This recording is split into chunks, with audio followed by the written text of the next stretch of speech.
Vamos a comenzar con una oración, ¿sí? Padre Celestial, todos nosotros venimos a adorarte a ti, queremos postrarnos frente a ti y decirte que te amamos y te necesitamos. Este culto queremos que tú seas el centro y tú seas el único adorado y glorificado. Te damos toda la gloria y todo el honor. Y paséate, muévete en medio nuestro y enséñanos en esta tarde lo que tienes para nuestros corazones. En el nombre de Jesús. Amén. Quiero que leas,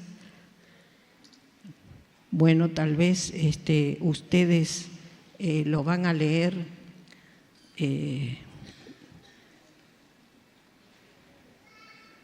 lo voy a leer yo y el último versículo les voy a hacer leer junto conmigo. Dice así el Salmo 103. ¿Está en la pantalla? ¿Está el Salmo? ¿No sale? Ahí está. Dice así: bendice alma mía Jehová y bendiga todo mi ser su santo nombre. Quiero decirte que este salmo está escrito para él mismo. David lo escribe y él es como si se mirara al espejo y se dice, poné tu nombre y decís, Mirta, bendecí a Dios, bendecí a Jehová. Y este es un salmo especial que David habla consigo mismo y se da órdenes. Bendice alma mía Jehová. Y dice, y bendiga todo mi ser su santo nombre. Es decir, mi espíritu, mi alma y mi cuerpo te bendigan. Y sigue diciendo en el 2,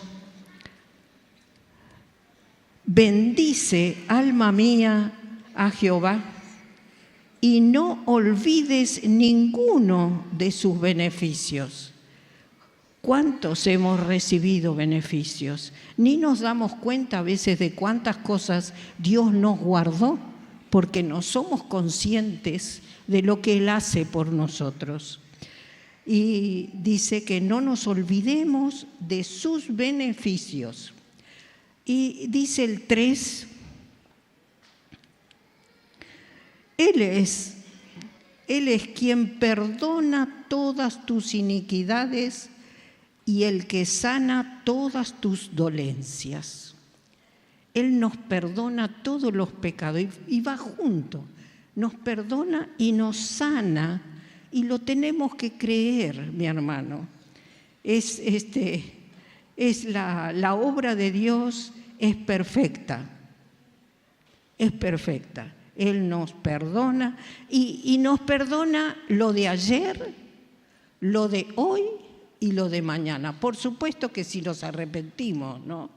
Si hay un buen arrepentimiento, pero Él nos perdona y es tremendo. Dice, Él es quien perdona todas tus iniquidades, el que sana todas tus dolencias. Y lo debemos creer, porque nosotros muchas veces creemos que Él nos perdona, pero que nos sana, ahí estamos. Pero van juntos. El perdonar de Dios y sanar van juntos. Y el 4 dice, Él es el que te rescata del hoyo tu vida, el que te corona de favores y misericordias. El que te corona. Si vos mirás para atrás, todos hemos salido de un pozo, ¿no? De un pozo de muerte. Él nos resucitó a una nueva vida y nos dio nueva vida. Dice, el que rescata del hoyo tu vida, el que te corona de favores y misericordias. Es tremendo nuestro Dios.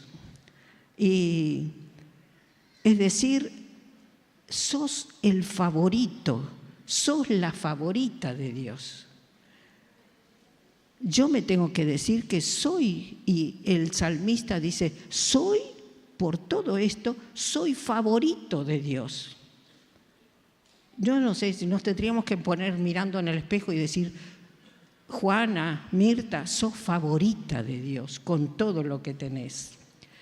Y dice el versículo 5,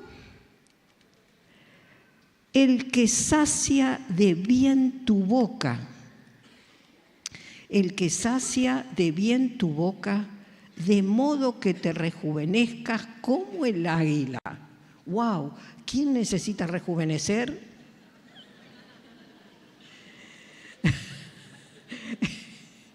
¿Quién no necesita? Sí, porque Él nos da nueva vida. Y una cosa son los años que tenemos acumulados, ¿no? La pila de años, pero otra es los años con nuestro Dios, que Él nos da.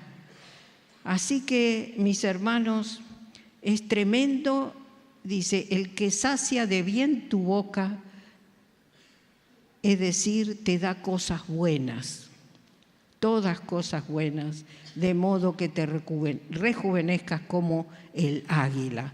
Dios nos quiere ver volando, no arrastrados por el piso. Mi hermano, bienvenido, sos el favorito, sos la favorita de Dios. Y es así, no estoy mintiendo. ¿Está de acuerdo conmigo? Sí, Señor. Es así porque lo dice la palabra y yo lo creo. Queremos ese Dios todopoderoso, a ese Dios que adoramos. Queremos escuchar los hechos de Dios. Yo voy a pedir que Sergio Rush pase y Alicia Rolón después para contarnos lo que Dios hizo en su vida. Ahí está Sergio con su hijo.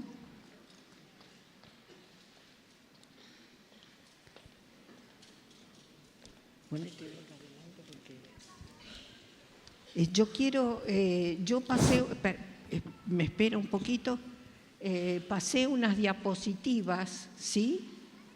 Las tienen para que ustedes vean. A ver, Luis.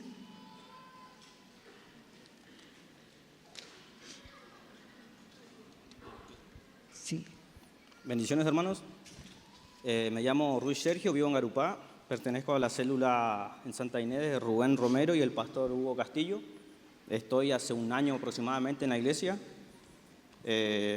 Si Dios permite, ahora el 21 la voy a ensuciar el agua, así que vamos a dejarle todo ahí lo malo.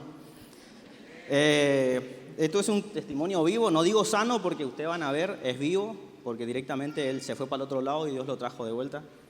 Bueno, era un 29 de julio, lunes del 2024, hace aproximadamente un año y 2 meses. Mi hijo se cae diciendo que se debilitó las fuerzas de las piernas. Le llevamos a emergencia en el pediátrico, ya que no tenía fuerza para nada. Llegó al hospital, quedó sin fuerza para ir al baño, ya no tenía fuerza ni para eso. Los médicos lo atienden y el cuadro de él empeoraba mientras transcurrían las horas. Pasaron 4 horas aproximadamente y entra en terapia intensiva directamente. Tuvieron que entubarle hasta por donde no había lugar. Para el día martes me llaman los médicos diciendo que le hable porque el cerebro de él sigue vivo, que me va a escuchar pero no hay una seña de vida. Porque el estado de él ya estaba muy crítico, solo el cerebro daba reacciones de vida, estaba enchufado en el corazón, la máquina a la que trabajaba por él, los pulmones, era la máquina también que trabajaba.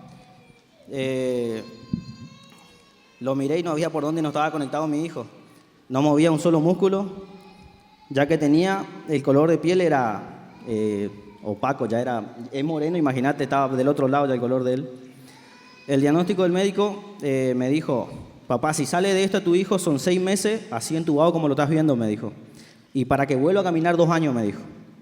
Yo todavía no estaba en el camino de Dios, pero sí conocía, sí le conozco. Y le digo, no puede ser así, ¿viste? La última palabra tiene Dios. El médico estudió, tiene todo, pero Dios tiene la última palabra. Dejé todo en manos de Dios y 6 meses de terapia intensiva, 6 días salió de terapia intensiva. De 2 años para caminar, a los 2 meses dejó la silla de ruedas. Ahí tengo en casa para prestar algún día a alguien.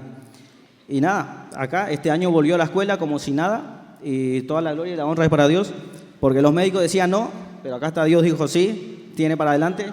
Rush David, sano un poco. Gracias.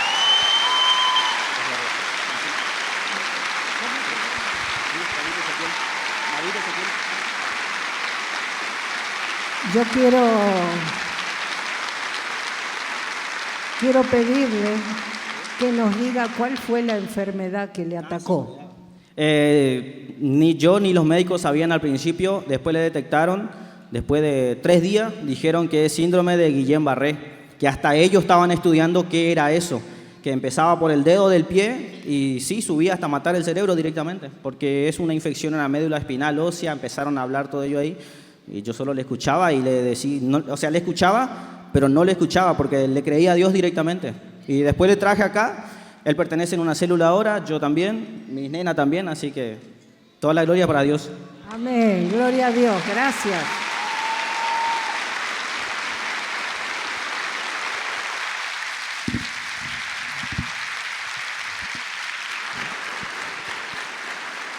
Saben que yo no soy doctora, pero he escuchado mucha gente fallece de esta enfermedad. Así que es un milagro de Dios en su vida. ¿Es así el otro doctor? ¿Hay algún otro doctor por acá que afirme? Sí, mucha gente fallece, así que es un milagro de Dios. Vení más para acá. Buenas tardes, iglesias. Le vengo a dar mis testimonios y darle toda la gloria y la honra al único merecedor que eres Dios. Estoy muy emocionada y bueno, mi nombre es Alicia Rolón y vengo al único merecedor y darle la gloria a Dios por lo que Él hizo en mi vida y en mi familia. Cuando era niña, mis padres se separaron. Muchas veces me decían, salió a la mamá tilinga. Y eso quedó en mi mente. Tenía vergüenza de hablar porque no podía pronunciar bien las palabras. Y muchas veces se burlaron de mí. Así fue mi niñez y mi juventud. Luego tuve a mis hijos y de ahí nuevamente la vida me pegó fuerte. Murieron mis 3 hijos, 2 nenas y un varón en diferentes situaciones.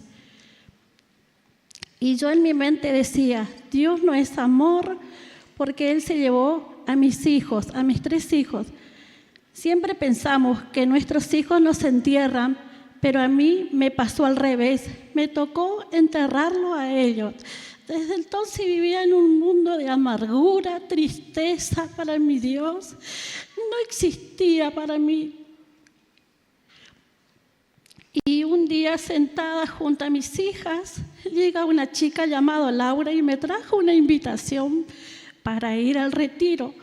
Yo le alcé la voz porque estaba mala con Dios y le dije, yo no quiero saber nada de tu Dios porque Dios llevó a mis 3 hijos. Hasta que llegó el día, Laura con todo su amor y su paciencia me llevó al retiro. Ese día acepté a Jesús como mi Señor y mi único suficiente Salvador. Me bauticé, más adelante comencé escuela de vida. Cuando terminé, lloré tanto que no podía parar de llorar y decía, por fin pude terminar algo. Hoy tengo a mis 3 hijas que están vivas, soy abuela y bisabuela. Mis nietos van al poli, uno de ellos está en JC. Recibo célula los días viernes, también doy célula los días martes a las mujeres. Dios fue bueno siempre en mi vida. No importa qué nivel de educación tengamos, si realmente amamos a Dios y somos obedientes, Él va delante de nosotros. ¿Cómo no amar a nuestro Dios? El único merecedor de toda la gloria y la honra es para Él. Amén.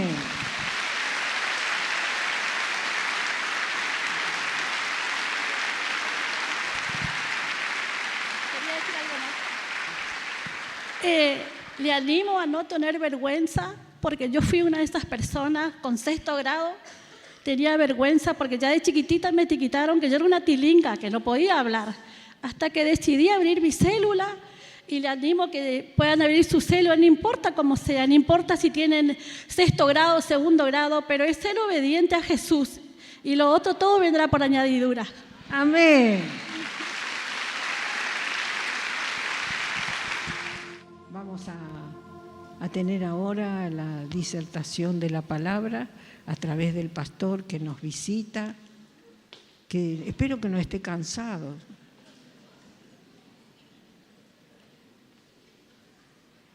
Tantos días, ¿no? Ah.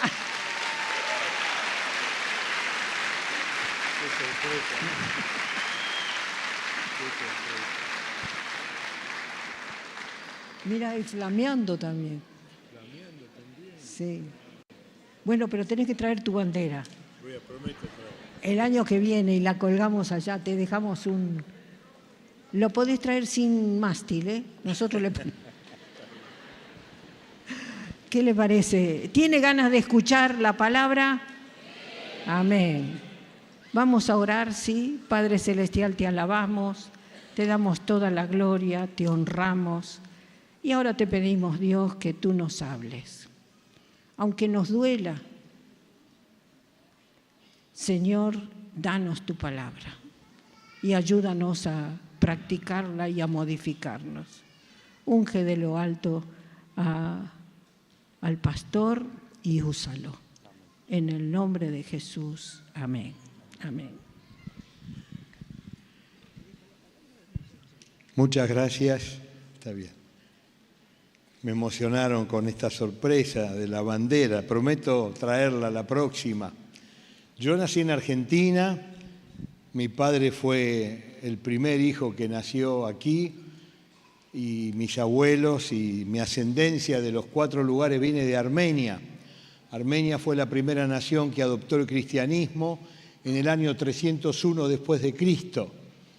Discípulos Tadeo y Bartolomé fueron a predicar al norte del Éufrates y del Tigris y comenzaron a enseñar al pueblo a que no había que adorar más al sol, ni a la naturaleza, ni al animismo, y comenzó a convertirse gente y el rey tuvo una dificultad, su esposa cayó enferma y llamó a los magos y a los curanderos y a todos los médicos de la época en el reino de Armenia y no la pudieron sanar. Cuando le dicen que hay un joven que predica a un Dios distinto, él lo castiga y este hombre se llamaba Gregorio. Él predicaba y fue castigado y fue arrojado al pozo en las cárceles naturales que estaban al pie del monte Ararat, donde es Armenia. Y fue allí, estuvo alrededor de 13 años castigado. Una mujer mayor, una viuda, le tiraba de la endija, le tiraba agua y alimento. Y cuando esto sucedió, cuando se enfermó la esposa, esta mujer dijo, no maten más a los nuestros, hay alguien que puede orar y cree en un Dios que tiene poder para sanar. Y fue así como lo fueron a buscar a este hombre, creyendo que ya estaba muerto.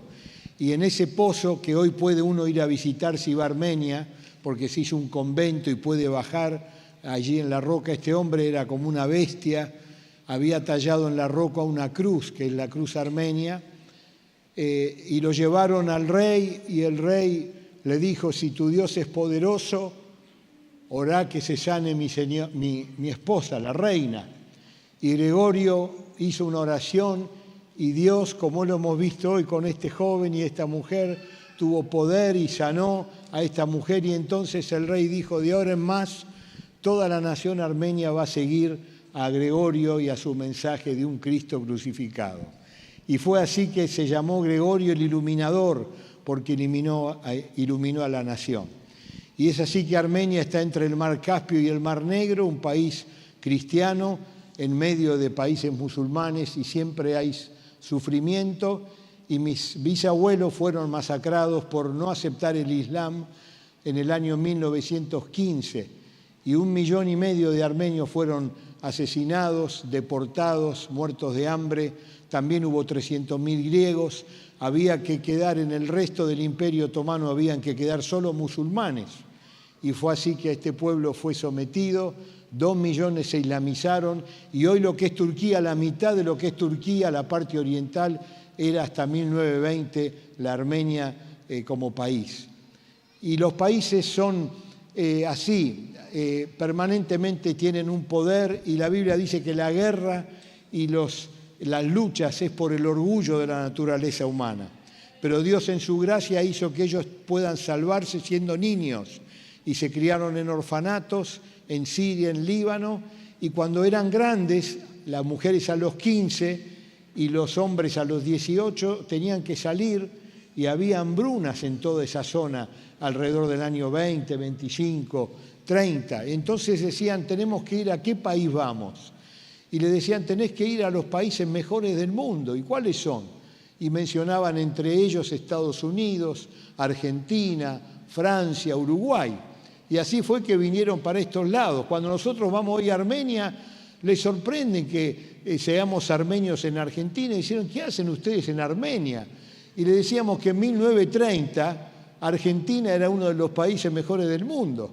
En esa época estaba así, ¿no es cierto? Bueno, ojalá que podamos tener un país donde siga habiendo libertad y podamos seguir predicando el Evangelio y el poder de Dios vaya actuando para que haya menos corrupción y más beneficio para la gente y pueda conocer a Dios. Por eso, gracias y oramos, por supuesto, por todas nuestras naciones que necesitan de Dios.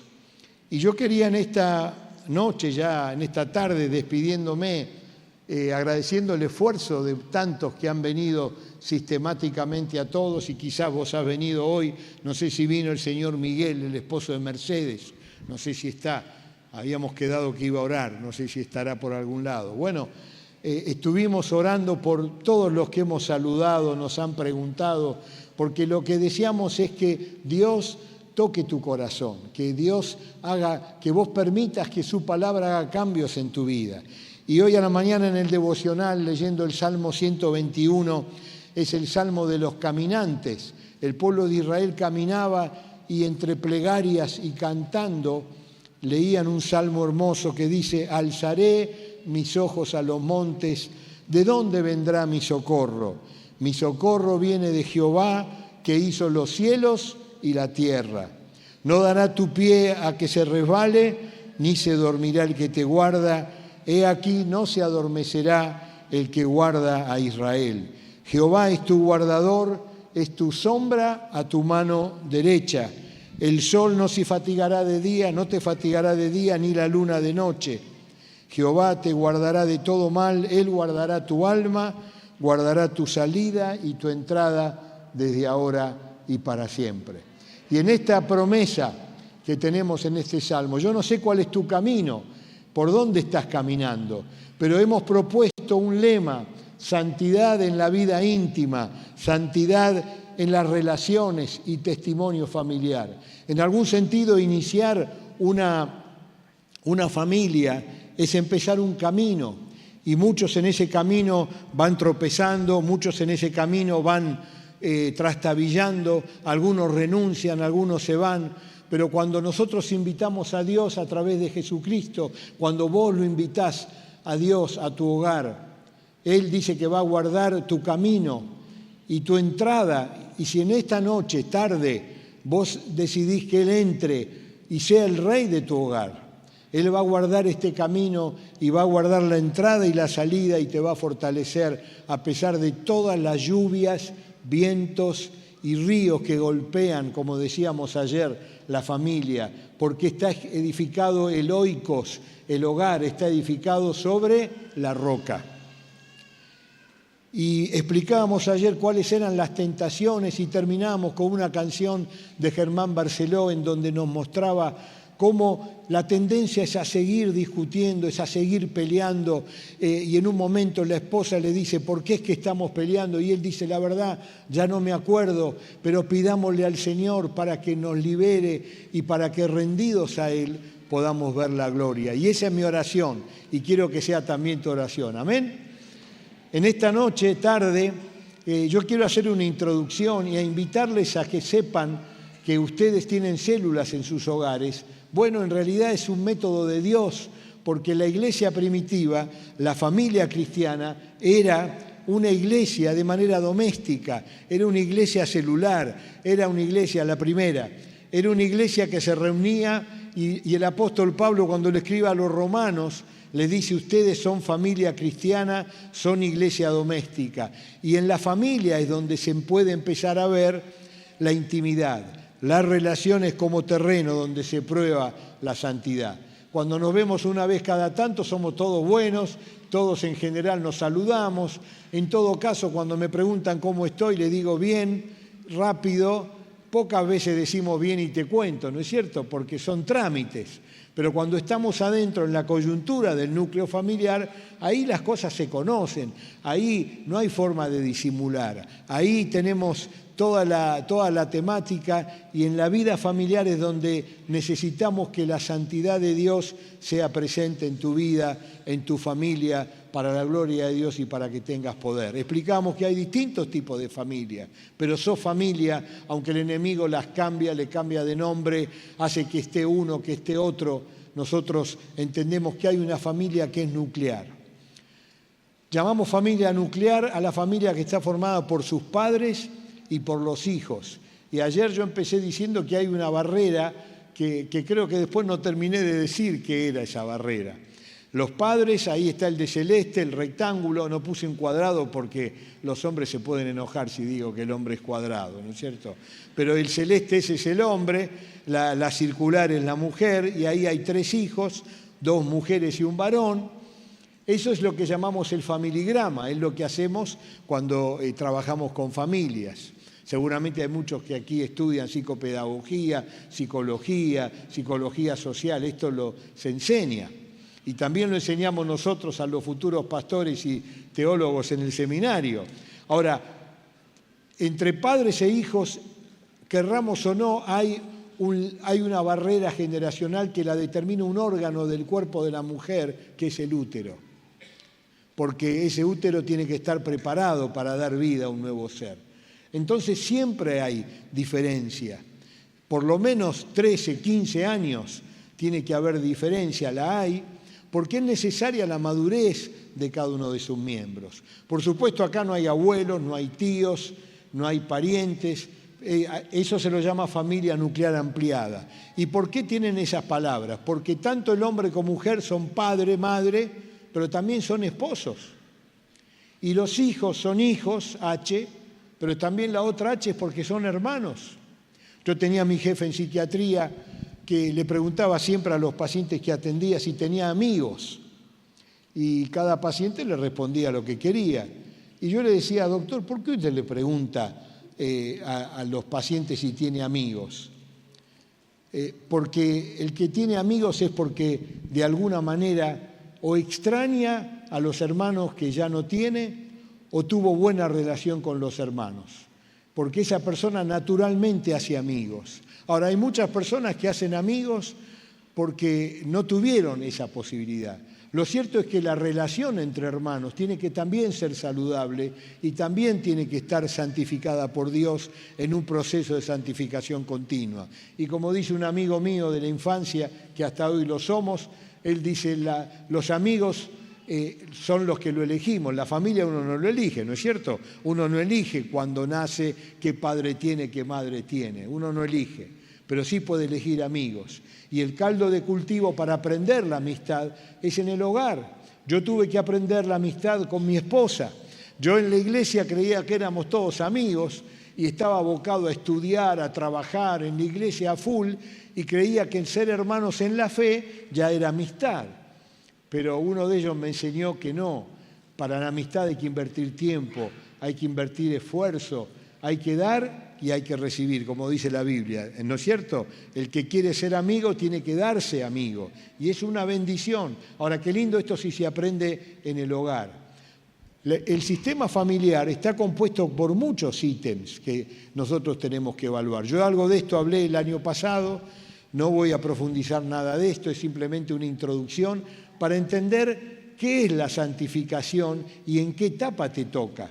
La familia, teniendo o no padre, viéndolo o no viéndolo, la madre o hermanos, cada uno en su coyuntura, lo existe, sigue siendo, porque están estas por lo menos 6 funciones que uno tiene. Por ejemplo, somos parte de una familia, pero cada uno va evolucionando.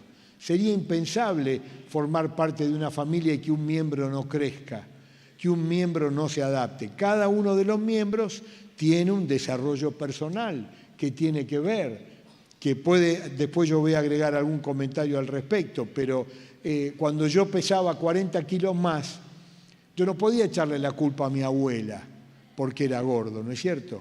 ¿Se imaginan que me decían, ¿por qué sos gordo? Y yo le digo, y por mi abuela.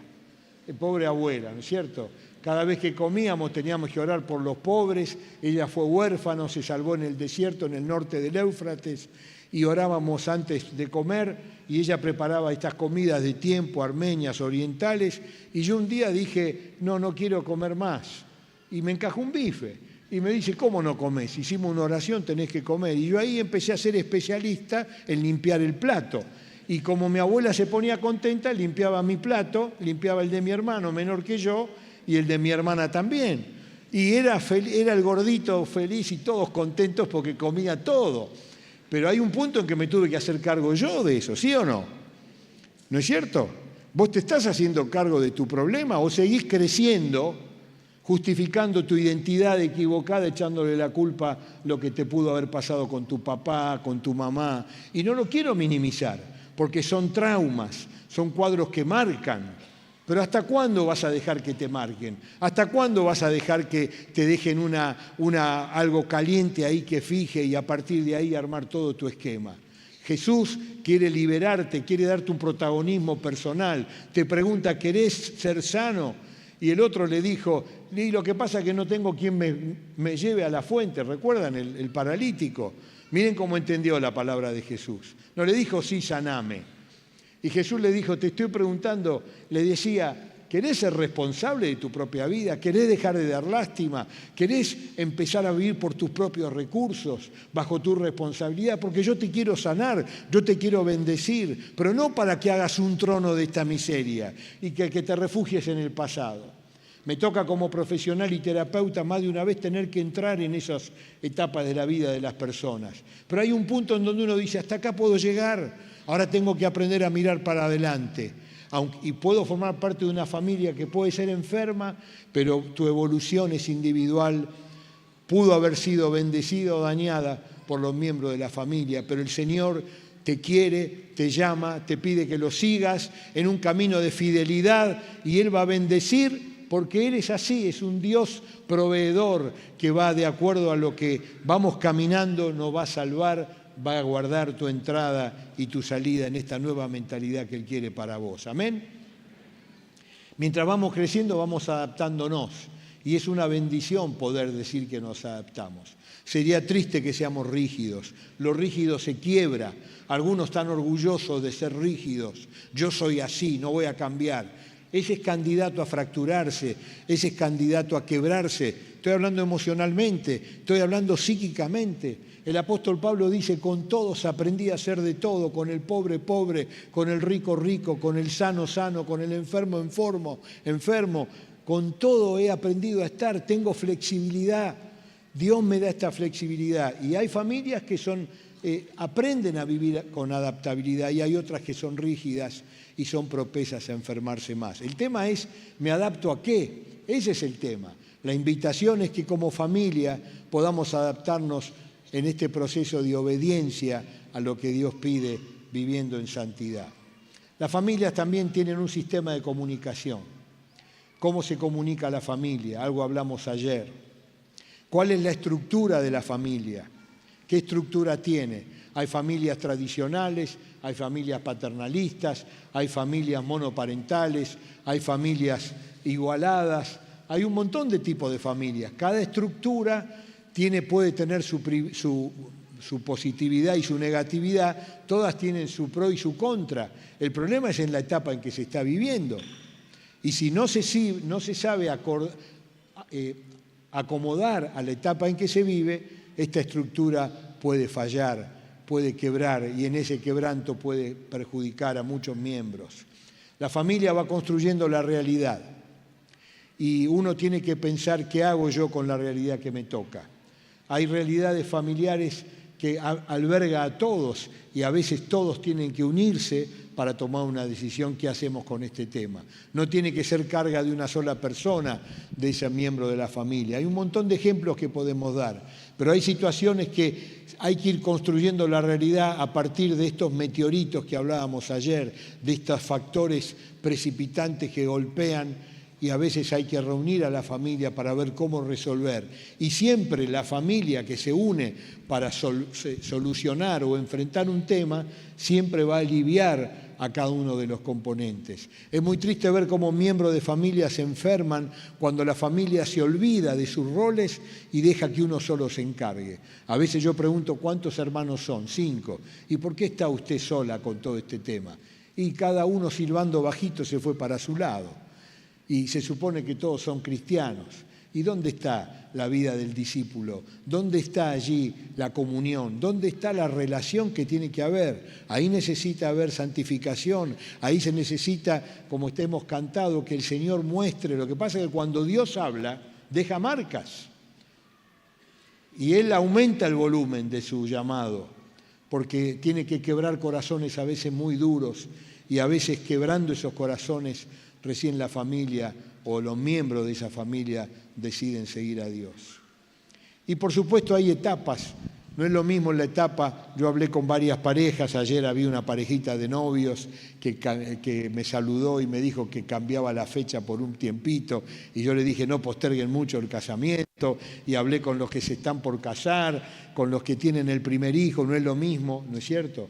Nosotros nos casamos con mi esposa después de casi 3 años de noviazgo, y dijimos vamos a estar 2 años, 3 años sin tener hijos, así disfrutamos, así estamos cómodos en los 42 metros cuadrados que teníamos, y mientras yo estudiaba al hospital, mi señora maestra jardinera, así estamos bien con las amistades, planeamos todo, y a los 8 meses hubo una falsa alarma.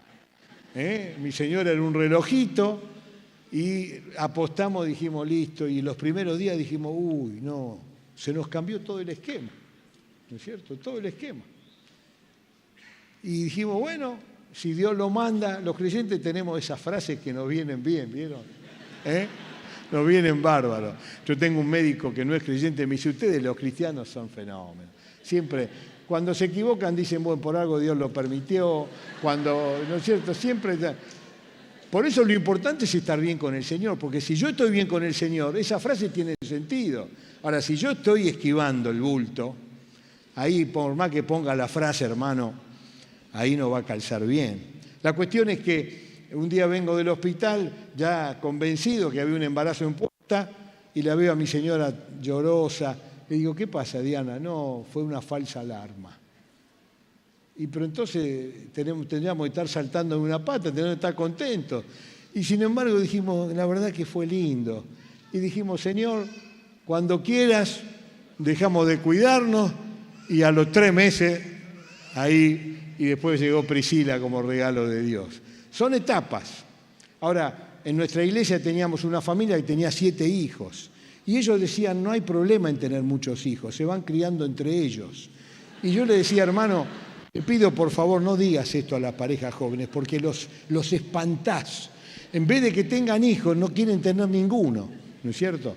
Bueno, después se calmaba, pero lo cierto es que no es lo mismo una familia con 2 hijos, con 3, no es lo mismo la familia cuando se van a jubilar, yo el año que viene me jubilo, no es lo mismo cuando son etapas, ¿no es cierto? Cuando se pierde, cuando uno de los padres se va con el Señor, o a la eternidad, como yo digo, cuando no sabemos decimos a la eternidad, ¿no es cierto? Entonces, una vez una persona me dice, le hago una pregunta, porque yo estuve internado, la vi a la pastora y me inspiró para decir esto, le echo la culpa a usted, pastora.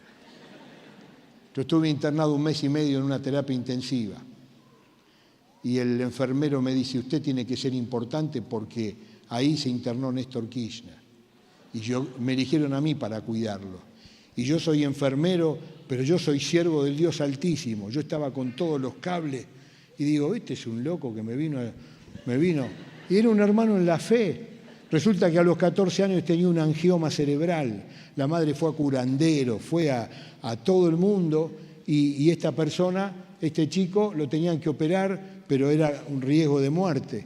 Cuando después fueron al italiano, habiéndose un estudio importante al hospital italiano, el mismo neurocirujano dice, ¿dónde está su hijo? Es este. Y pero acá no tiene nada. Y la mujer le dijo, lo que pasa es que yo fui a un pastor que oró para que Dios me sane. En esa época el pastor Jiménez, Dios lo usaba mucho, y parece que oró, y este muchacho se sanó. Y él me cuenta esto estando yo todo abierto, todo con todos los tubos, y yo me emocionaba, estaba muy sensible. Y él me dice, no se ponga usted muy importante, debe ser alguien seguro. Y le dije que era pastor, y dijo, uy, qué bien somos iglesia, y empezaba a cantar. Y a mí me reavivaba en terapia, cuando yo no sabía si era de día, era de noche. Una cosa impresionante, ¿no es cierto? Y esa persona me dijo, yo le prediqué a Néstor y le prediqué a Cristina. Y cuando murió el presidente, ahí me decían, ¿dónde fue el presidente? Y son preguntas que uno, ¿qué hace? ¿Qué contesta? Y dije, se fue a la eternidad. Y me ponía contento porque zafaba de la respuesta. Porque hay gente que pregunta para que caigamos en la trampa, ¿no es cierto? Es algo que el Señor sabe. Fíjense el ladrón en el último momento. Hoy estarás conmigo en el paraíso. Amén. Así que no juzguemos, pero vivamos en una fidelidad que Dios quiere. Muy bien, me estoy yendo, pero vuelvo. Es como si mi esposa me dice, no te desconcentres, no te desconcentres. La tengo acá, de paso le manda saludos. Bueno, hay tipos de familia, hay muchos tipos de familia. Hay familias que estimulan el pegoteo de sus miembros. Ayer una mamá me decía, yo sobreprotegí a mi hijo. Bueno, hay familias donde están todos sobreprotegidos. Yo vengo de una familia así, centrípeta, pegajosa, donde cuando uno tenía que decidir algo se consultaba entre todos. Cuando llevé a mi novia a casa éramos 40, ¿no es cierto? Todo es que tiene sus cosas lindas, pero también tiene su peso, tiene sus cuestiones peligrosas, ¿no es cierto? Porque para despegarse después cuesta. Cuesta. Y mi señora viene de otro modelo, centrífuga, en donde lo bueno está afuera, adentro está bien, pero bueno, más o menos, se estimula la salida, tenés que salir, y por supuesto que hay grados y hay extremos, pero más o menos son estos dos tipos de familia. El tema es cómo nos desarrollamos. Y Dios ha querido que tengamos 3 formas de desarrollos saludables. Y esto lo cuento porque es esperable que un niño tenga todo un nivel de dependencia impresionante. Nosotros dentro de la escala biológica somos para la ciencia, la biología, somos los animales superiores. Nosotros biológicamente somos mamíferos, ¿no es cierto? Porque tenemos mamas. Bueno, los hombres tenemos mamas atróficas, las mujeres no, ¿no es cierto? Y es la forma de nutrir, pero de ahí viene la palabra mamífero, ¿no es cierto? Ahora, en la creación, en los animales, al poquito tiempo ya se estimula la independencia. Sin embargo, los bebés humanos somos muy dependientes. ¿Y hasta cuánto dura esa dependencia? Pero es esperable que el niño sea dependiente, es indefenso, hay que cuidarlo. Vos traes a alguien a Cristo, se entrega a Cristo, hay que cuidarlo, es un bebé, hay que formarlo. Por eso está la escuela de vida, por eso están las actividades que tanto trabajan aquí los pastores y dejan ese trabajo para que lo hagan otros después de formarse.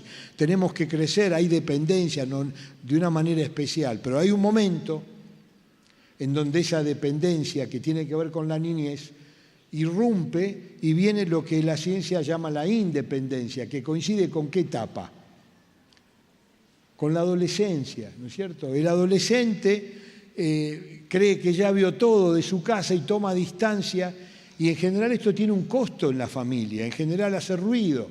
Es esperanzador que el adolescente sea ruidoso. No sé cuántos adolescentes hay acá, me parece que están por ahí arriba, ¿no? Tranquilícense, chicos, ¿no? ¿Saben cómo nos decían a nosotros cuando éramos adolescentes? Estamos en la edad de ¿qué? Del pavo. Y en Pompeya no había ningún pavo, cuando íbamos al zoológico lo veíamos. Decíamos, claro, porque de pronto teníamos una idea espectacular y deslumbrábamos, ¿no es cierto? Y de golpe hacíamos algo y los padres nos querían matar, los tíos decían, andá, corre, andate, ¿no es cierto? Genera esa ambivalencia, pero es necesaria para que el joven tome distancia de sus padres y vaya adquiriendo una identidad propia, toma distancia de la madre, ya la fichó, ya la tiene como modelo, la tendrá que trasladar después a alguna chica que conozca, ya vio al padre, tendrá que decir voy a ser parecido a él o no, pero en el fondo él quiere ser él. Ahora es esperable que con el tiempo la edad va creciendo y ese desarrollo saludable termina siendo de interdependencia. ¿Y cuándo es uno maduro? Cuando se da cuenta que necesita del otro. Cuando cree que él solo lo hace, es un inmaduro. Y hay gente adolescente que tiene 40 años, 45 años. Hay hombres y mujeres que todavía son adolescentes porque se enquistan, creen que ellos solo pueden y se equivocan y hacen un ruido en la familia cuando no es esperable. Hay padres que se olvidaron de ser adolescentes cuando lo eran y deciden abandonar a su mujer y hacen una vida adolescente, se creen que tienen 15, 20 años, gastan el dinero, abandonan a sus hijos, se pasan de parranda en parranda, se empiezan a tener adicciones. Y eso es un error, porque no se puede ir atrás al pasado. El pasado tiene que ser resuelto con el perdón de Dios. El pasado tiene que ser transformado y dinamizado con el Espíritu Santo que te va a dar un envión maravilloso y todo eso va a quedar como basura. Se reciclará, lo bueno se va a tomar y Dios te va a potenciar. Pero si creo que tengo que yo hacerlo por mi lado, me puedo estar equivocando. Cuando hablamos de santidad en las relaciones íntimas, cuando hablamos de la santidad en las relaciones íntimas, tenemos que hablar primero de los esposos. Y no vamos a hablar aquí de la vida conyugal, la vida matrimonial, no es el ámbito. Pero tenemos que saber que el matrimonio es un pacto sagrado que uno establece con Dios. Está en el Antiguo Testamento, está en el Nuevo Testamento, está en toda la Biblia, por eso es doctrina. Por eso nosotros instamos a las parejas que vienen a Dios sin tener la bendición, a que lo hagan, porque si están así como están, necesitan la bendición de Dios, porque sella un pacto, es entrar en el camino que Dios quiere para ser bendición a sus propias vidas y bendición a otros. Ahora, ese pacto se hace con Dios, que es el fundador de la familia, y tiene algunas condiciones que son esenciales, no solamente porque somos cristianos, se da en toda la esfera de la vida humana. Ese pacto se funda con una marca que es la intimidad sexual. El pacto sexual. Por eso el apóstol Pablo dice a los jóvenes, huyan de la fornicación. Dicen, cuiden el cuerpo, el que se acuesta con una prostituta se hace un cuerpo con ella. Para los judíos ortodoxos, tener relaciones ya era casarse con la persona. Por eso en la escuela ortodoxa siguen enseñando lo que la Biblia dice. Las relaciones sexuales identifican a la persona con la que está con uno. Me acuerdo cuando surgió el HIV, cuando todavía no tenía nombre, yo me encontraba en una estación de subte en la Gare de Lyon en París en el año 92 y empezaban a haber propagandas sobre el peligro de acostarse con el que sea, quien sea, sin cuidarse, y empezaban a estar estas cámaras que proyectaban y de pronto mostraban la imagen de un hombre besándose con otro y mostraban, en vez de la cara del otro, mostraban cientos de caras. En vez de mostrar la intimidad sexual en la relación coital, mostraban un montón de aspectos, como diciendo, no es que uno lo hace con uno, lo hace con un montón, si hay promiscuidad, si no hay lealtad, si no hay amor. Y en Hebreos capítulo 13, que yo quiero leérselos porque me encanta este pasaje de Hebreos, como el Nuevo Testamento nos enseña, fíjense, dice, honroso sea en todos el matrimonio, honroso, que tenga lugar de rey, vos sos rey, tu esposa es reina. Dice, y el lecho sin mancilla, es decir, que no haya cosas inmundas, que no haya cosas de influencias mundanas que hoy están a la luz del día, que se venden. Hay por todos lados negocios que venden juguetes sexuales y le dan carácter de ciencia. Hace 5 años atrás fuimos a un congreso en Nueva York en donde había una argentina, hermana de una actriz aquí, que hacía talleres para enseñarles a las mujeres cómo tener autosatisfacción, porque supuestamente eso da ayuda a la relajación. Y yo estaba estaba el año pasado en un aeropuerto en Ámsterdam, tenía que esperar 4 horas y tenía que caminar ese día, tenía que caminar 10.000 pasos, así que dije, voy a empezar a caminar y me recorrí Ámsterdam, el aeropuerto iba, venía, y en un momento vieron que se repiten los negocios en los aeropuertos. Y en un momento había una empresa coreana enorme y me gusta, yo tengo la línea Android y entonces entré en Samsung a mirar las cosas y de golpe veo una vidriera con cosas de colores. Digo, ¿qué es esto? ¿Será un audífono nuevo? ¿Será una tablet nueva? De todos los tamaños, de todos los colores, y eran aparatos femeninos para masturbación femenina. Yo dije, no puedo creer que se venda ni siquiera en un sex shop, directamente al alcance. Y cuando llego a Ezeiza, me sorprendo que entro y digo, esto está en todos los free shop, y estaba totalmente reducido en una sola columna, lo mismo.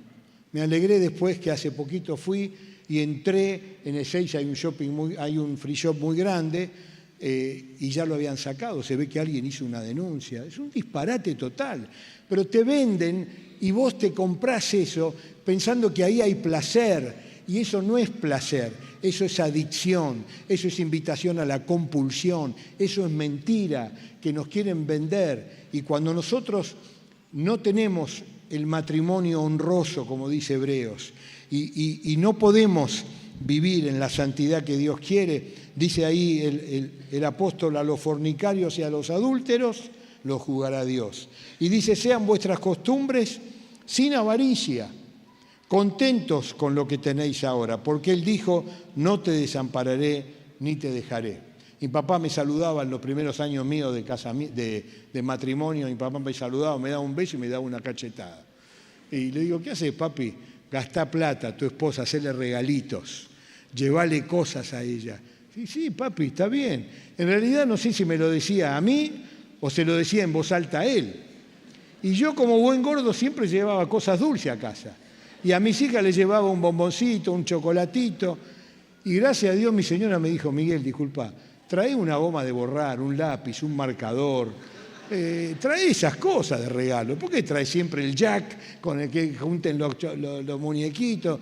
Y fíjense cómo la mente de gordo, ¿no es cierto? Por eso, gracias a Dios, mi esposa me cuida, y aunque hoy yo no estoy tan gordo, tengo que bajar unos kilos, pero increíble, ¿no es cierto? No hay que ser avaro, hay que ser generoso. Y hay un libro que yo les recomiendo de Chapman, que se llama Los 5 lenguajes del amor, donde ahí este autor explica cómo 5 cosas son las que cautivan a tu esposa, cautivan a tu esposo, y son cosas todas sencillas. Fue un bestseller en los Estados Unidos, así que se los dejo como tarea. Pureza sexual y fidelidad. El Señor es mi ayudador, no temeré lo que me pueda hacer el hombre. Aquí está hablando de otras cosas, despidiéndose el autor en la carta a los Hebreos. Y en tercer lugar, cuidado y ternura en la intimidad. Y por supuesto que el matrimonio necesita intimidad.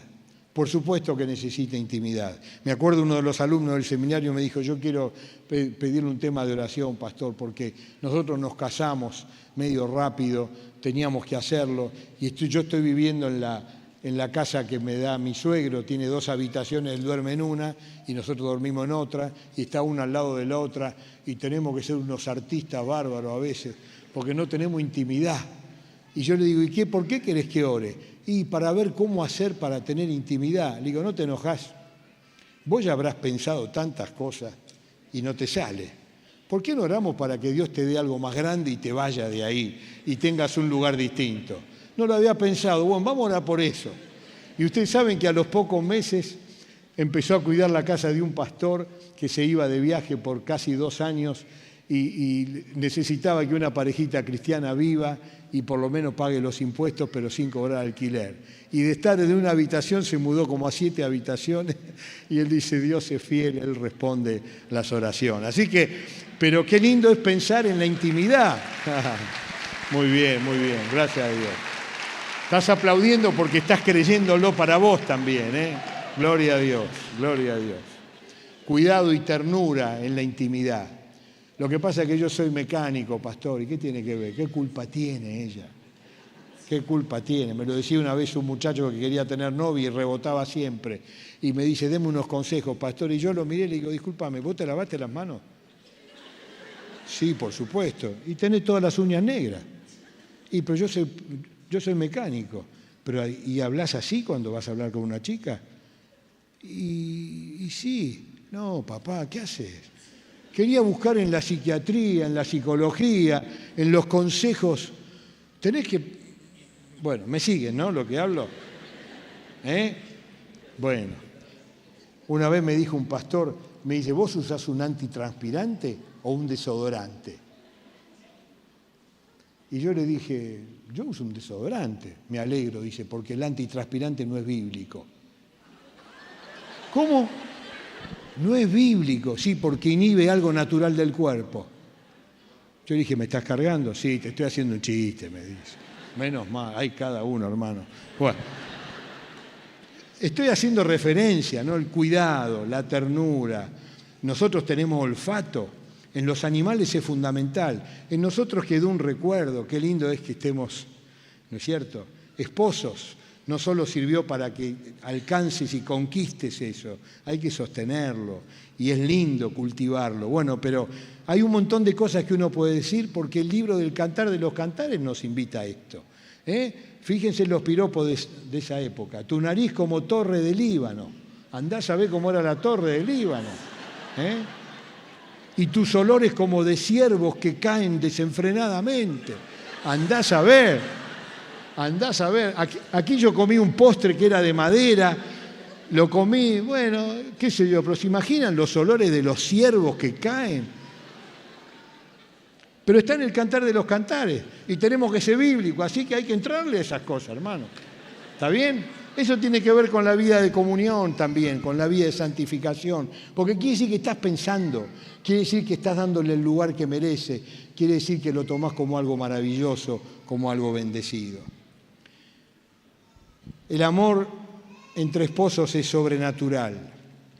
Es sobrenatural porque involucra 4 cosas que se pueden alimentar y por eso que es para siempre, porque hay un Dios que es igual y que está dispuesto a proveer. El amor de ternura, el amor de amistad, el amor romántico, el amor sexual. ¿Por dónde empezaste vos en tu relación afectiva? ¿Por dónde hay que empezar? Bueno, la verdad que cada historia tiene su forma distinta de empezar. Un muchacho que le hablé de 30 y pico de años estaba escandalizado porque invitó a una chica que no era del reino. Y le dije, no estás empezando bien. Y le invitó una chica que está y no está, ¿no es cierto? Y bueno, y salieron a cenar y cuando terminaron la llevó, la dejó en su casa, como tiene que ser, y esperaban después comunicarse, Y cuando pasaron 15 días, dice, la llamé yo, ¿qué pasa que no me responde? Y la chica le dijo, la verdad que yo esperaba que me lleves a un hotel después de la cena. Y el muchacho me dice, ¿cómo puede ser? La primera vez ya quería sexo. Y le dije, lo que pasa es que si vos buscás entre los madianitas, en los jebuseos, los filisteos, te encontrás con cualquier cosa. El problema es que hoy entre los cristianos hay ondas raras, ¿Por dónde hay que empezar? El amor, ¿por dónde hay que empezarlo? Lo sexual es lo que sella el compromiso. Por eso la Biblia dice que sea para el matrimonio. Y se puede, y lo explicábamos a los jóvenes. ¿Qué tal el amor de amistad? ¿Qué tal de cultivar la amistad para que puedan conocerse y pueda empezar a haber un complemento? Le estoy hablando a los esposos que ya se conocen, tienen que ser amigos. Por supuesto que tenés que tener otros amigos, pero tu mujer, tu esposo tiene que ser tu amigo y en la mayoría de los casos es de muchísima bendición. El amor romántico también, y las mujeres no solamente quieren romanticismo, nosotros también los hombres nos gusta, también somos sensibles. Lo disimulamos porque somos medio brutos, puede ser, porque nos gusta el fútbol, el rugby, puede ser, pero también nos hace bien a los hombres que nos traten bien y que nos halaguen, y también a nuestras esposas. Tenemos que hacerlo, es lo que Dios quiere. Y así viene todo y se arma un círculo virtuoso cuando eso es así. Efesios capítulo 6, versículo 1 al 4 en la Nueva Traducción Viviente, porque la vida familiar necesita santificación. Ayer mencionamos y hablábamos un poquito más.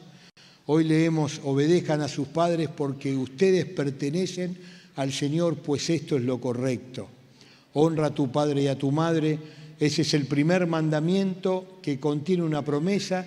Si honras a tu padre y a tu madre, te irá bien y tendrás una larga vida en la tierra. Padres, no hagan enojar a sus hijos con la forma de que los tratan, más bien críenlos en la disciplina e instrucción que proviene del Señor. Cuando leemos esto, nos lleva a enriquecerlo con un concepto que la ciencia lo llama de una manera y se llama resiliencia. La resiliencia es una propiedad que tienen ciertos tejidos, en donde uno puede dañarlos, puede lastimarlos y vuelven a su estado original. ¿Conocen este concepto? La resiliencia. A mí me gusta dar el ejemplo de la pelotita de tenis. ¿Vieron? Que uno le pega a la pelota, algunos hasta con una fuerza de 200 kilómetros por hora. Y cuando lo muestran en cámara lenta se abomba. Pero en el tiempo que va y pica, ahí está entera, y cuando pica también se abomba y vuelve. Y cuando el otro le da el drive o le da el revés o todas las otras formas que le pegan, la pelotita va, viene. Es resiliencia, vuelve a su estado original, se banca el golpe y retoma.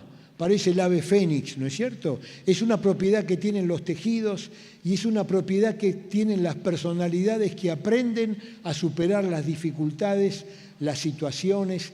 Y como decíamos ayer, no hay familia que no tenga meteoritos, no hay familia que no tenga factores predisponentes y mucho menos factores precipitantes. Factores predisponentes tienen que ver con lo genético, con la enseñanza, tiene que ver, un muchacho me dice a mí, dice, yo no quiero estar con una mujer, tengo miedo. De chiquito mi papá me obligaba a ir con una prostituta y hoy yo sé, yo no soy homosexual, pero tengo miedo de encarar a una mujer porque me viene a la cara esa mujer grande y mi papá me obligaba, me decía, tenés que ser hombre, tenés que ser hombre. Fíjense qué locura, y este factor predisponente que él tuvo se agigantaba ahora porque ya tenía edad de merecer y le costaba por ese factor de predisposición que este padre insensato tenía. Lo que pasa es que este padre insensato, su papá hizo lo mismo con él. Y se va pasando de generación en generación porque estamos caminando en la vida de Adán, pero cuando decidimos ir a la vida en Cristo, el Señor Jesús nos pasa de ruta y estamos yendo por otro camino, el camino de la fidelidad a Dios. Y la resiliencia en la familia hay que estimularla con conductas. Y los creyentes tenemos todas las herramientas para instrumentar esto a partir de esto que yo les voy a explicar. ¿Qué es la resiliencia? La autonomía. Aprender a que cada miembro de la familia tiene que aprender a resolverse, a entenderse, a conocerse. Esa autonomía, ese sujeto que es resiliente, aprende desde la autonomía a regularse, a saber sus límites, cuándo insistir, cuándo no insistir. Quizás en tu familia hay alguno como en la mía, que insiste, ¿sí o no? Insiste hasta que el padre dice, me tenés podrido, tomá, ¿no? Hay una técnica ahí que podemos enseñar, se las digo a los que son así. Por ejemplo, vos necesitas $1.000.000, ahí ¿cuánto vas a insistir? ¿No es cierto? Si estás en un tercer piso, probablemente llamen al SAME porque te tiraron por la ventana, ¿no es cierto? Pero si vos le decís, papá, necesito $1.000.000, a tu papá, si es hipertenso, hay que cuidarlo, pero de alguna manera se asusta y después que reaccionó decís, no, papá, en realidad necesito 10.000. Bueno, hijo, tomá. Siempre necesitaste 10.000, pero usaste ese recurso. Pero yo estoy enseñando cosas peligrosas, me parece, ¿no? Mejor no doy esos ejemplos. Pero estoy hablando que el que aprende a tener autonomía, se autorregula, aprende a saber hasta dónde llego, va creciendo en la autorregulación. Hasta acá puedo, hasta acá no puedo. No tiene que andar preguntando todo el tiempo, hago esto, hago lo otro, está bien esto, está mal esto, está bien esto. Yo más de una vez me pregunté por qué Dios puso los 10 mandamientos negativos, ¿vieron? No esto, no lo otro, no lo otro. ¿Alguna vez te lo preguntaste? ¿Cómo puede ser que Dios, siendo un Dios como es, ponga negativo, negativo, negativo? Es que cuando te dicen lo negativo, te da libertad para lo demás. Si te dijera un sí, para la otra cosa le tenés que preguntar de vuelta. Pero cuando Él te pone los no, los no, te está diciendo, a partir de acá, viví bien cuidando estas cosas, no adorando imágenes, no inclinándote, no matando, es decir, ser responsable, no codiciando. ¿Me siguen la idea? No es que sea un Dios negativo, nos enseña a que podamos tener y aprender a autorregularnos. Eso tiene que ver con la resiliencia. Cuando hacemos eso, nos damos cuenta que podemos resolver problemas. Podemos tener mentores, gente que nos ayuda, pero estamos creciendo en la resolución de los problemas. Yo me acuerdo, tenía problemas con aritmética en la primaria, y mamá maestra. Entonces yo venía de jornada completa y me iba al potrero a jugar a la pelota. Y tenía que hacer la tarea. Y la de ciencias naturales me sacaba 10, 9, historia 10, 9, todo eso, pero con aritmética me costaba. Entonces mi mamá, yo le decía, mami, ayúdame con esto. Bueno, te ayudo, me decía. Y bueno, toma, mami. No, te ayudo. Se sentaba conmigo. Y le decía, bueno, mami, te quiero ver. No, yo te quiero ver a vos. Pero ¿me vas a ayudar? Sí, te ayudo. Empezá. Y yo me ponía mal. Le digo, mami, pero me tenés que ayudar. Por eso, hijo, te quiero ayudar. Hacé vos. Y yo estoy al lado para corregirte. Yo quería que lo haga ella y yo decirle, qué grande, mami, bien. Y me quería ir. Pero ella me enseñó al lado mío, papá, escúchame, me enseñó mi mamá al lado mío, mamá, escúchame, al lado de tu hijo, no a resolverle los problemas, a acompañarlo a que lo resuelva él y le indiques. En todo caso, que aprenda, arrastrará algún error y tendrá que aprender dónde está para que no lo arrastre en el cálculo de la vida. Ambiente familiar cálido pero demandante. El padre es padre, la madre es madre.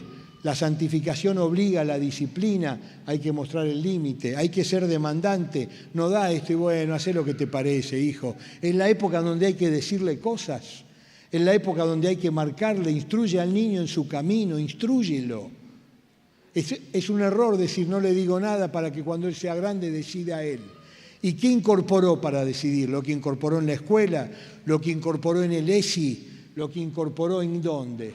Hay que instruirlo para que él aprenda a ser resiliente en un ambiente de demanda, pero con afecto, demanda afectiva. Cuando esto pasa, van a venir crisis, van a venir fenómenos y todos van a ser para crecer. Todas van a ser para crecer.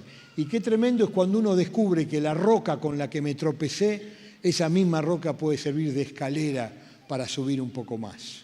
Y esto tiene que ver con la resiliencia, y esto tiene que ver con las promesas de Dios. Nos decía la pastora que somos como águilas, volamos alto, aprendemos a mirar lejos, Dios nos levanta, da fuerzas al caído, Él perfecciona y transforma nuestra debilidad. Estamos hablando de resiliencia en la vida familiar, estamos hablando de la fidelidad en la presencia de Dios, estamos hablando de caminar en una santificación progresiva. La resiliencia también requiere de un cuidado social, parámetros que le permitan entender que no está solo, que hay elementos que no tiene él, pero que pueden ser brindados para cuidarlo. Que aprenda a vivir con otros, aceptando las diferencias de los otros. Todas estas cosas son para bien y todas tienen que ver con la resiliencia y todos son pilares que van a permitir que la personalidad de esa familia, y porque cada miembro es así, más allá de lo que trae y de lo que incorporó, esos pilares de la resiliencia van a transformarse en una autoestima sana, van a transformarse en una vida con creatividad, van a transformarse en una vida con cooperación, van a transformar con una vida que tenga humor. La siguiente. Los pilares de la resiliencia. Autoestima, autoestima sana. Ama a tu prójimo como a ti mismo. Lo aprendemos delante de la presencia de Dios. Y el humanismo dice, te tenés que amar vos, esposo. Olvídate un poco de tu esposa, pensá en vos, dejá que se arregle ella, vos sos valioso, basta de estar siempre pensando en tus hijos, pensá un día en vos. A la esposa le dice, andá, embellecete, olvídate, tu esposo ya sabés cómo es un infeliz, pobre, pero ¿qué va a hacer? Vos estás con él. Son frases que me vienen a la cabeza de estar todos los días trabajando en esto. Así vas a tener buena autoestima. ¿Saben lo que dice la Biblia? El que ama a su mujer, a sí mismo se ama. ¿Vos querés sanar tu autoestima? Aprendé a amar a tu mujer. ¿Vos querés amar a tu esposo? tener autoestima sana, aprender a respetar a tu esposo. Esa es la fórmula que da Dios. Es distinta a la que el mundo da. Obvio que va a ser distinta, porque el mundo lo gobierna el príncipe de este mundo. Pero vos, desde que decidiste tener a Cristo, y si no lo hiciste todavía, esta puede ser una tarde para que lo hagas. Te va a gobernar Dios a través de su Espíritu Santo. Amén. Para eso las familias tienen que enfrentar disciplinas. Más de una vez uno se pregunta, ¿por qué están las disciplinas? ¿Podríamos crecer sin disciplinas? Yo me levanto los domingos a la mañana temprano, saco a mi perra, hago mi devocional, escucho, y pasan personas corriendo de 50, de 40, de 60, y a las 7:30 de la mañana con frío. Es una disciplina. En nuestra iglesia tenemos una joven que es miembro, Karina, aparece en los diarios, es maratonista, vive disciplinándose, y tenemos disciplinas. Hay disciplinas que son para dolor y para corregirnos, hay otras son para gozo. Y hay disciplinas para la familia preventivas, hay disciplinas para las familias curativas, y hay disciplinas que Dios permite que son necesarias para la restauración. Disciplina preventiva. ¿Cuántas veces miramos a nuestro alrededor y vemos las cosas que suceden? ¿Sí o no? ¿Viste lo que le pasó a tal familia? ¿Viste lo que le pasó a tal otra? Y cultivamos ese hábito de ver en los demás. Pero tenés que preguntarte por qué Dios permite eso, que lo sepas. No es para chismosear, es para que vos te preguntes, ¿y por casa cómo estamos? Y Dios te está mostrando en tu entorno, en tu cuadra, en tu barrio, para que puedas prevenir, para que puedas decir, esto no tiene que pasar con nosotros, tenemos que cuidarnos, no podemos juzgar porque podemos caer en lo mismo. Y de cuántos ejemplos podemos estar hablando, y muchas familias pueden entrar en una disciplina de prevención para no caer en los errores que podemos ver a nuestro alrededor. ¿Se entiende lo que digo? Hay que prevenir. Y a veces hay que curar. Cuando curamos, hay que curar. No se puede retar. Cuando hay que estar todos los días haciendo kinesiología, porque de los nervios levanté una garrafa de 11 kilos pensando que estaba llena y estaba liviana, y la levanté y tengo una hernia en el disco lumbar. Dios permite eso, ¿para qué? Para que te des cuenta que no podés estar loco en tu casa. Dios lo permite para que te des cuenta. ¿Y cómo te das cuenta de eso? Cuando tenés que hacer kinesiología, cuando tenés que tomar medicación, cuando te das cuenta que no podés vivir de sobresalto en sobresalto. Por ejemplo, ahí hay que curar. Aprendí a tomar esa curación como bendición. Ayer hablábamos de alguien que yo tuve como amigo y como paciente, Cacho Tirao. Dios lo usó muchísimo. Sus últimos tiempos tuvo un aneurisma disecante de aorta, se salvó, fue un milagro. Lo fui a ver en la unidad coronaria, luego lo acompañé en el proceso. Tenía una hemiparesia, medio cuerpo no podía mover, y él quería tocar el instrumento y no podía. Inventó un instrumento especial y tenía que ir a Alpi todos los días para hacer kinesiología, y le decían, Cacho, vos podés, y no podía, y lloraba. Y él me decía, Miguel, no puedo, hasta que se me ocurrió hacer una canción con Filipenses 4:13, le puse una canción de chacarera y empecé a hacer y lo cantaba, todo lo puedo en Cristo que me fortalece, todo lo puedo, no me acuerdo la canción, pero de golpe cerraba los ojos, se encomendaba a Dios, y dice que los kinesiólogos decían, Cacho, ya está, pará, mirá, 20 minutos le diste, no podía ni 2 ni 3, tomó ese fenómeno que fue de disciplina para él, que no se murió porque Dios fue grande, pero tenía un propósito, y fue restablecer y ver cómo Dios es poderoso para transformarlo a él, y terminó yendo a Japón y tocando, luego de toda esa enfermedad, su último concierto aplaudido por todos. Y se pudo recuperar. Estaba curando en su disciplina y se dejó de reprochar. ¿Por qué? Empecé a preguntar ¿para qué? Agarrate un texto bíblico y repetíselo a tu señora, inventate una canción, da gloria a Dios, que se transforme en gloria, no en derrota. Por algo Dios lo permitió, porque Él está permitiendo estas cosas. ¿Para tú qué? Para tu crecimiento de vida. Y también hay disciplinas restauradoras. A veces Dios tiene que hablar muy fuerte y tiene que restablecerte a partir de un quebranto que dije, un recuerdo persistente. Yo no sé qué pasó con vos. Yo me acuerdo que hospedábamos a un misionero sin una pierna en el norte argentino cuando venía a casa. Y él decía, yo me alejé de Dios, me fue muy mal y Dios me salvó de no ser muerto atropellado por un tren. Pero ahora tengo el miembro fantasma, a veces creo que lo tengo y no lo tengo. Y me doy cuenta que Dios permitió eso muy fuerte porque yo lo estaba enfrentando a Él. Y de una manera fuerte, pero amorosa, Él permitió esa disciplina para mi vida. Y se transformó lo que dice la palabra. Es verdad que a la disciplina no nos gusta. Su fin son de restauración y nos provoca gozo y podemos ser testimonio para la gloria de Dios. Yo no sé si ustedes conocen a Joni Eareckson. No sé si conocen su historia, pueden entrar en YouTube. Una joven de 16 años en su casa en los Estados Unidos, en su campo, tenía una laguna, tuvo una fractura de la médula cervical, justo antes donde estaba el centro respiratorio, esto hace más de 70 años atrás, se salvó de milagro, quedó cuadriplégica. Fue una mano derecha en todas las campañas que Billy Graham iba y la llevaba, ella daba testimonio, organizó, fue la que inauguró el sistema Floating Ball de Parker, comenzaba a pintar con cuadros con su boca y con ese sistema. Y hoy, siendo mayor, da conferencias con la neurobiología y con las células implantes de células madre, está pudiendo mover las manos. Ella cuenta en su testimonio que desde el tercio superior de sus mamas no sentía, para abajo no sentía nada, todo para arriba. Se terminó enamorando y casando con el enfermero filipino. Hoy son un matrimonio que sirven a Dios. Hay testimonios increíbles. Uno acepta la disciplina, se somete a Dios, Él te humilla, pero después te va a exaltar para su gloria y no te va a parar nadie. Por eso es que no tiene sentido girar alrededor de tu trauma. Hay que llevarlo a los pies de Cristo y decirle, Señor, no ya yo, mas vos en mí. Y lo que ahora lo vivo en la carne, lo vivo en la fe del Hijo de Dios, el cual me amó y se entregó a sí mismo por mí. Amén. Cuando hablamos de disciplina, entonces estamos diciendo que tenemos límites en nuestra vida. Y por eso Dios nos disciplina. Tenemos límites, no podemos ser megalómanos, grandilocuentes, no. Pablo tampoco pudo serlo. ¿Qué tenía Pablo? Un aguijón, que Dios no se lo sacó.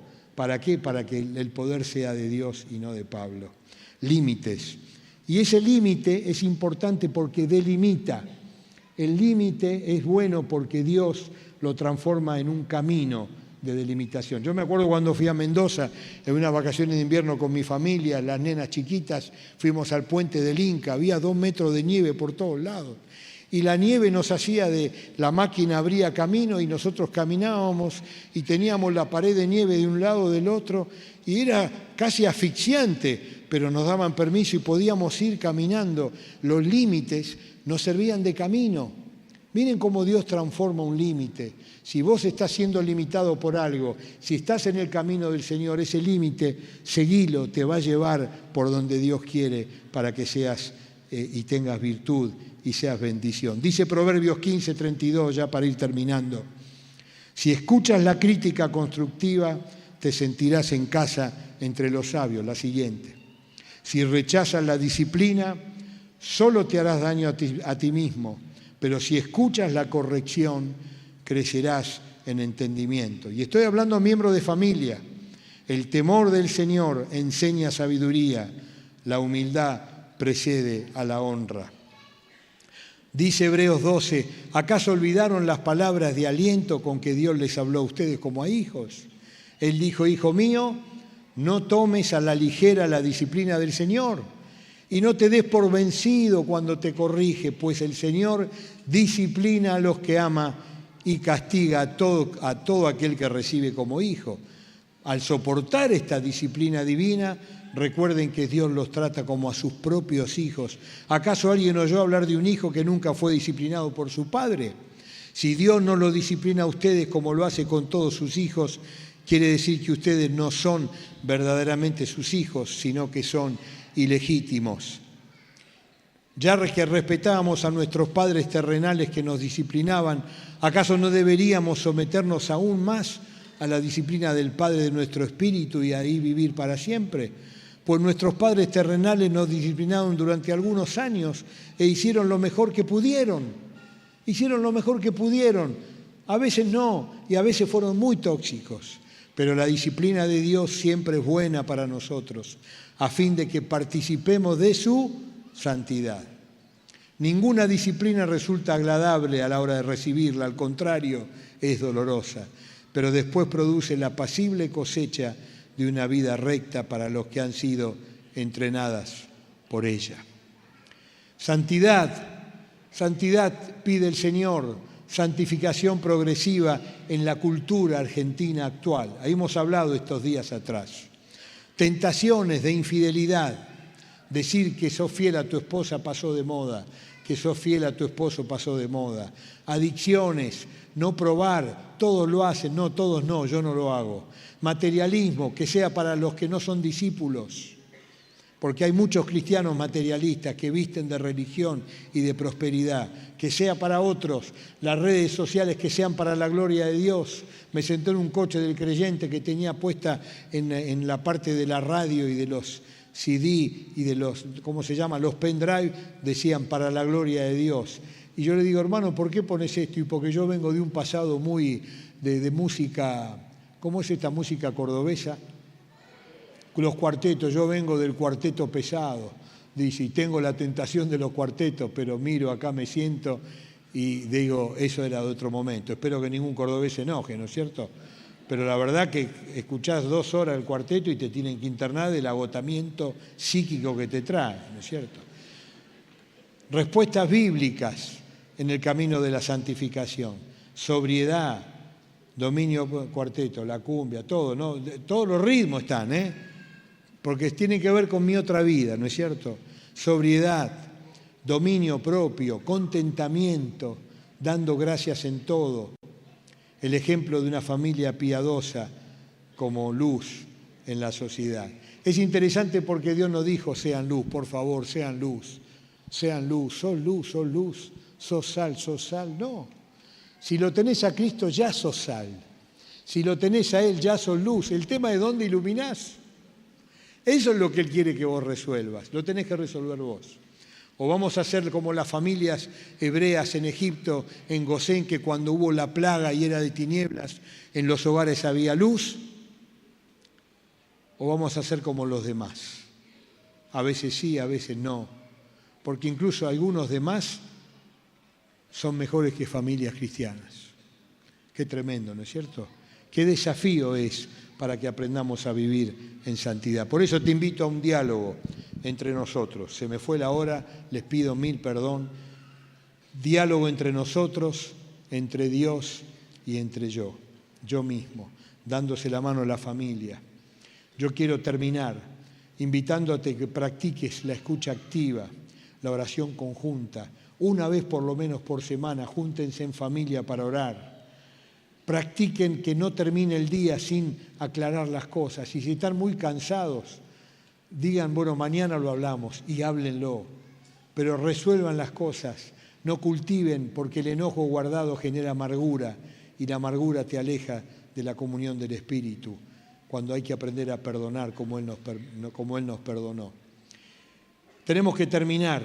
Familias que oran y sirven unidas son familias que bendicen a la iglesia y a la comunidad. Y cuando se juntan, repiten quién es Dios, repiten sus atributos. Jehová es nuestro Dios, Él es santo. Y empezamos a hablar de los atributos de Dios. Y la realidad cambió. En realidad es uno el que cambió para enfrentar lo que viene por delante. Qué interesante es cómo termina el libro de Josué. Josué ya siendo mayor. Todavía le faltaba cosas para conquistar. Y el pueblo seguía dudando de qué hacer, si adorar a los Baales o no, seguía dudando, ¿no es cierto?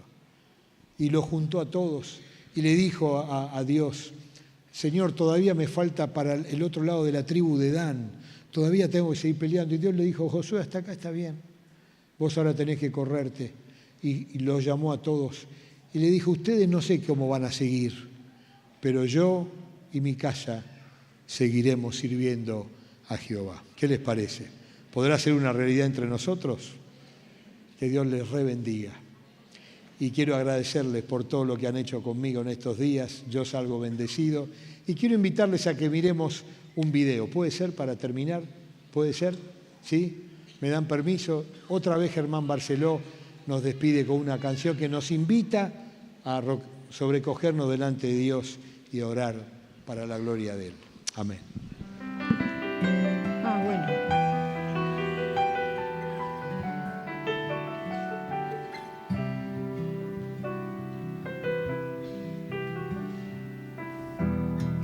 Tú conoces bien todas mis heridas, todas las batallas, todas las victorias, todas las perdidas.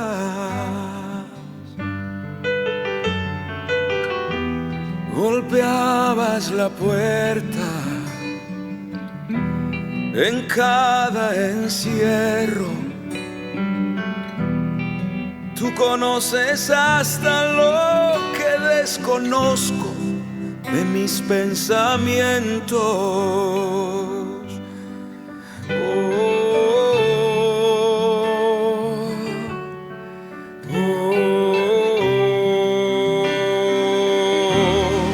Rendido estoy, te entrego la llave de mi corazón.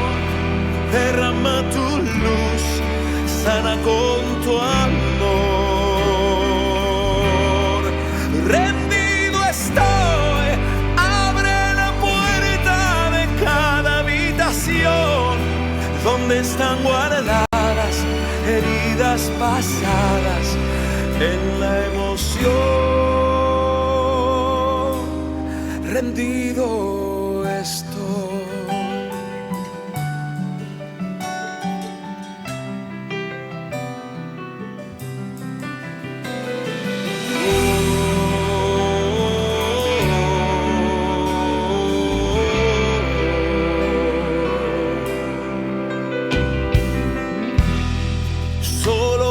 Mirada, contigo no hay secretos, solo una palabra y sabes responderme con lo que es perfecto.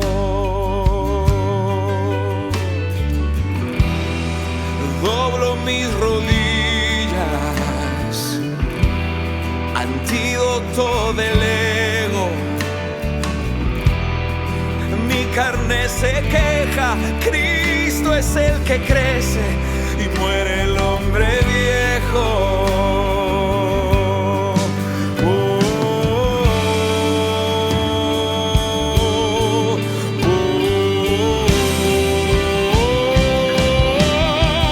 Rendido estoy, te entrego la llave de mi corazón. Derrama tu luz, sana con tu amor. Rendido estoy, abre la puerta de cada habitación donde están guardadas heridas pasadas en la emoción. Rendido estoy, te entrego la llave de mi corazón. Derrama tu luz, sana con tu amor. Rendido estoy, abre la puerta de cada habitación donde están guardadas las heridas pasadas en la emoción. Rendido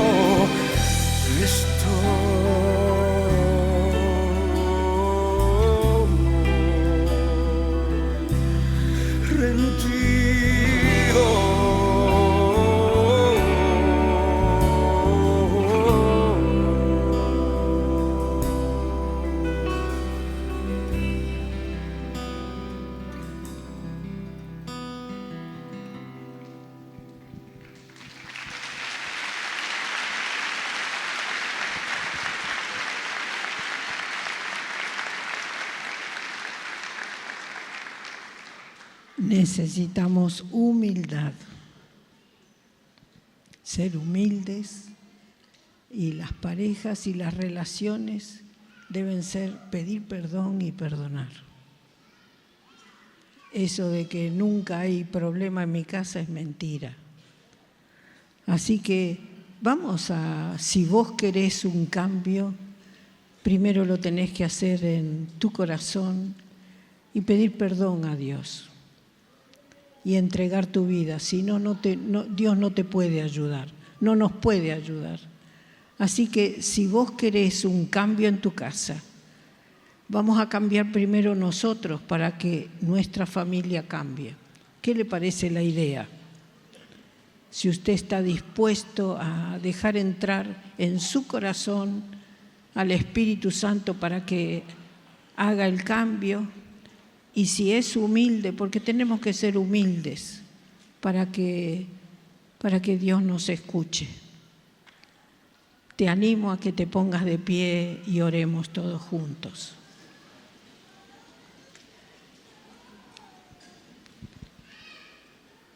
Padre Celestial, reconocemos que tenemos tantos problemas, Señor, porque tenemos orgullo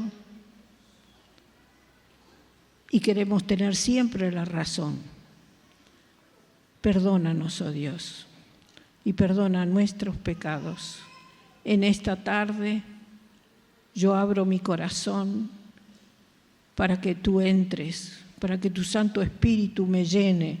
Renuncio a todas las ideas de nuestra cultura, de este mundo. Renuncio al que gobierna este mundo y quiero que tú gobiernes mi vida.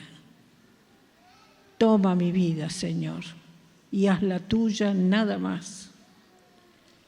Y transfórmame para que tú puedas obrar en mi familia. Bendice toda mi familia y bendícenos, oh Dios, aún como iglesia, que podamos tenerte en nuestro corazón y obedecerte y hacer tu voluntad. Te alabamos y te damos gracias por todo lo que nos has hablado, Señor. Gracias, Dios. Y te pedimos que tú nos ayudes en esta semana a practicar lo que hemos aprendido. En el nombre de Jesús. Amén. Amén. Qué bueno. ¿Cuántos quieren mandar saludos a la iglesia del pastor? Levante la mano. Todos le quieren mandar saludos.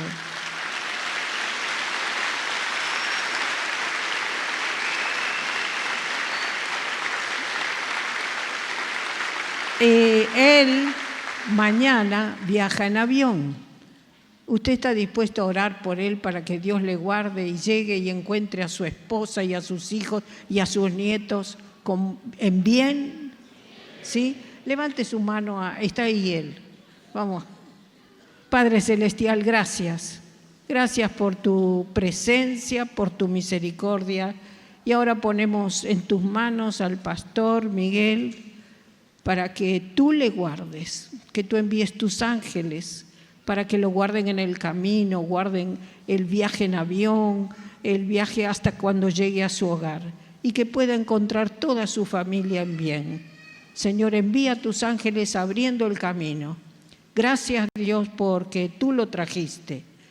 Lo bendecimos en tu nombre y en tu nombre te glorificamos, Dios, por haber tenido todas estas charlas. En el nombre de Jesús. Amén. Denle un aplauso fuerte a nuestro Dios.